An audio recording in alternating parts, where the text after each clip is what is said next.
হলো আমাদের রিজিক দাতা। আল্লাহ কে? আমাদেরকে খাওয়ায় কে?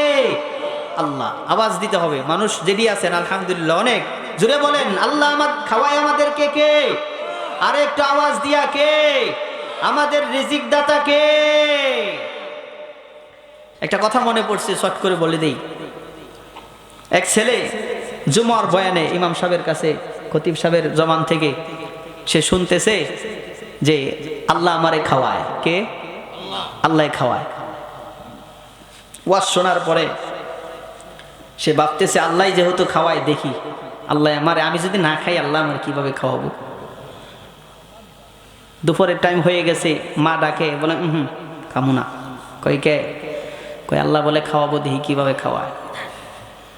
তারপরে বেলা ডুবে যখন সন্ধ্যা হয়ে গেছে, মা ডাকে, কনা বাড়ির পাশে জঙ্গলে ছিল এক গাছ, সেই গাছের উপায় উঠছে, আল্লাহ কিভাবে খাওয়ায় আমি দেখি। মা অনেক ডাকাডাকি কইরা একটা বাটিতে ভাত নিয়া সেই গাছের গোড়ায় যাইয়া ভাত বলতেছে, বাবা নাম, দুই গান খায়। কনা খামো না। মা রাগান্বিত হইয়া ভাতের বাটি ওই গাছের তলায় রাইখা, তুই খাইলে খাবি, না খাইলে না খাবি, খাইলে খাবি, না খাইলে না খাবি। গাছের গোড়ায় বাটি রাইখা মা এসে বসছে। রাতের গভীর যখন হয়ে গেল, ডাকাতের একদল গভীর রজনীতে অন্যর বাড়িতে ডাকাতি করে। যখন রাত্রের বেলায় যখন বাড়িতে যাবে, জঙ্গলের ভিতরে ঢুকেছে ডাকাতি করা মাল সামানা বন্টন করার জন্য। গাছের গোড়ায় যখন গেছে, যায় দেখে গভীর রজনী, কিন্তু এই গভীর রজনীতে গাছের তলায় ভাতের বাটি রাখলো কে? ভাতের বাটি কে রাখছে? চতুর্দিকে তাকি তাকি করে তাকায়, দেখে কেউ নাই। একটাই খাবার চায়, আরেকটাকে খাইস না, মনে হয় বিষ মিশায়া রাখছে। কি রাখছে? মনে হয় কেউ বিষ মিশায়া রাখছে। আমরা এটা খাইলে পরে মারা যাব, আমাদের যত মাল সামান আছে সবগুলো নিয়ে যাবে। মনে হয় কেউ বিষ মিশায়া রাখছে, খাইস না। তাকায়া তাকায়া বিরসায়া বিরসায়া দেখে ওই গাছের উপরে বসে রয়েছে। কয় নাম, তোর কাম এটা, তুই করছস এটা, তুই বিষ মিশায়া ভাতের বাটি রাখছিস গাছের নিচে, আমরা খামো, মরে মারা যাবো, তুই আঙ্গর মাল সামানা সব লিয়ে যাবি, তোর কাম এটা, তুই নাম এনতে। হের ছায়া নামাইছে, নামে না, কনা নামাইছে। কয় এই ভাতের বাটি রাখছে কারা? কয় আমার মা, আমি খাই না দেখে রাখছে। বিশ্বাস করে না। কয় না, তুই বিষ মিশাইয়া রাখছিস আঙ্গরে মারোয়া লিগা। কয় তুই যদি বিষ নাই মিশাইয়া থাকস তাহলে তুই খা। কি কর, তুই আগে খা।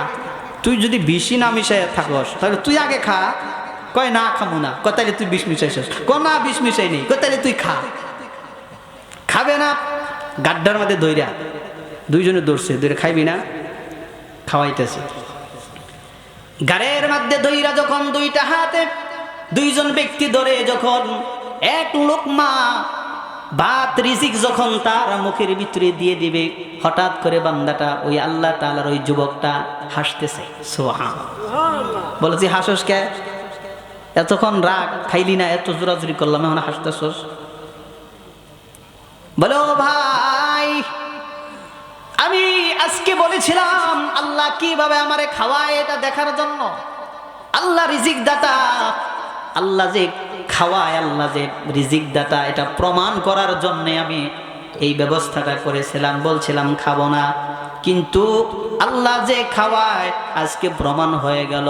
যুবকটা ডাক দিয়া বলেন, ওগো আল্লাহ, তুমি যে তোমার বান্দার রিজিক দাতা, তুমি যে খাওয়াও, আজকে প্রমাণ হয়ে গেল গো।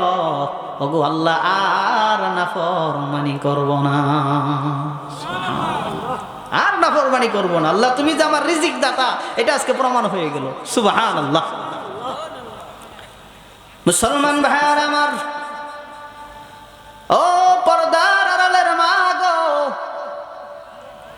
আল্লাহ হলো আমার সৃষ্টিকর্তা, আল্লাহ হলো আমার রিজিক দাতা 2 নাম্বার।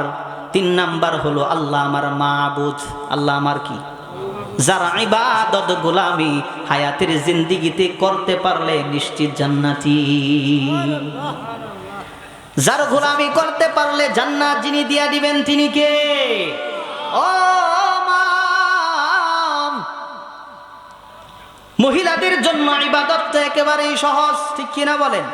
পুরুষের জন্য কঠিন, কিন্তু মা বোনদের জন্য একেবারেই সহজ করে দিয়েছেন আমার হাবিব রাসূল করিম সাল্লাল্লাহু আলাইহি ওয়াসাল্লাম। আল্লাহ তাআলা হাবিব রাসূল করিম সাল্লাল্লাহু আলাইহি ওয়াসাল্লামের মাধ্যমে রব্বি করিম জানিয়ে দিয়েছেন, ও আমার পয়গম্বর, আপনার উম্মতদেরকে আপনার জবান দিয়ে আপনি শোনায়া দেন, কোন মহিলারা, কোন মা বোনেরা যদি মাত্র 4টা কাজ, কয়টা কয়টা মহিলারাও একটু শুনুক নাকি, একটু মহিলারাও শুনুক, 4টা কাজ যদি করতে পারে তাহলে আল্লাহ তাআলা তাদেরকে জান্নাত দিবে। শুধু না, জান্নাতের 8টা জান্নাতের যে দরজাগুলো থাকবে, যেই দরজা দিয়া ইচ্ছা সেই দরজা দিয়েই জান্নাতে যাইতে পারবে। সুবহান, একেবারে সহজ করছে। কাজ হলো কয়টা? আওয়াজ দিয়ে বলেন। আল্লাহ রাসূল বলছেন, আল মারওয়াতু ইযা সাল্লাত খামসাহা ওয়া সামাত শাহরুহা ওয়া আহসানাত ফারজাহা ওয়া আতাত বালাহা। 4টা কাজ মাত্র।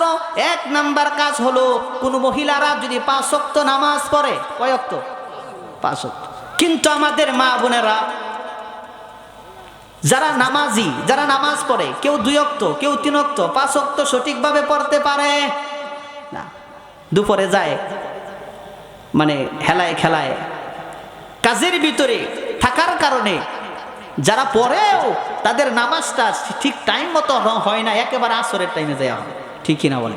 আর মাগরিবের সময় যে একটা ব্যস্ততা, আহারে ব্যস্ততা, এই ব্যস্ততার কারণে মাগরিবও যায়, ঠিক কিনা? 5 ওয়াক্ত নামাজ, কয় ওয়াক্ত? 5 ওয়াক্ত নামাজ পড়বে। 1, শর্ট করে বলি। 2 হলো রমজান মাসে রোজা রাখবে। কি রাখবে? রোজা। নাম্বার 3 হলো স্বামীর খেদমত। নাম্বার 3 কি? স্বামীর আনুগত্য, স্বামীর হুকুম, স্বামীর হুকুম মানতে হবে। কি করতে হবে? স্বামীর হুকুম মানতে হবে। ও মুসলমান ভাই, একটা মা যদি 4টা কাজ করতে পারে, কয়টা? 4টা। 1 নাম্বার হলো নামাজ। 1 নাম্বার কি? ও মা, লক্ষ্য করে শুনেন। 1 নাম্বার 5 ওয়াক্ত নামাজ পড়বেন। 2 নাম্বার রমজান মাসে রোজা রাখবেন। 3 নাম্বার স্বামীর হুকুম মানবেন। আর স্বামীর হুকুম মানার পরে 4 নাম্বার হলো লজ্জাস্থানের যদি হেফাজত করেন। কিসের হেফাজত? লজ্জাস্থানের হেফাজত। পর্দার ভিতরে যদি থাকতে পারেন, এই 4টা কাজ করবে নারীরা, আল্লাহ তাআলার জান্নাতে চলে যাবে।